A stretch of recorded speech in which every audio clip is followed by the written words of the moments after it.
Antay na lang kami ng boarding ng bullet train guys. Ito yung itsura ng bullet train. Oh. Haba. Grabing haba. Maligaw ka talaga dito sa dami ng tao pag wala kayong guide. Sobrang haba ng train. Haba. Maganda naman sa loob. Ito yung ticket namin. Oh.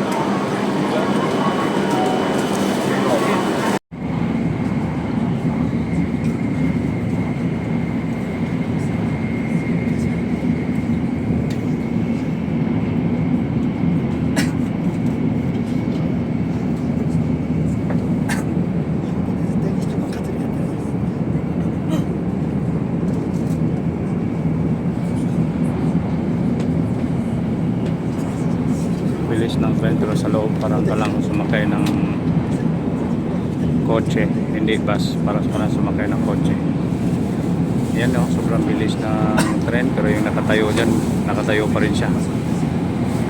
Ganun ka-advance ang bullet train guys. Yan o, ganun ang balancing ng bullet train. Nakatayo yan sa pero takbo sa 100 kph na ata sa labas.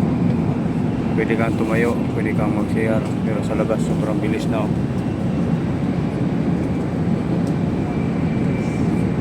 Ganun ka-advance, sobrang bilis.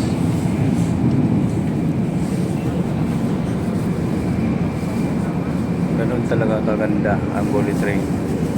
Ang bilis ng takbo. Pag lumabas ka, iihi ka o ano man gagawin mo, normal na lakad lang. Hindi apektado yung train sa bilis ng takbo niya sa labas.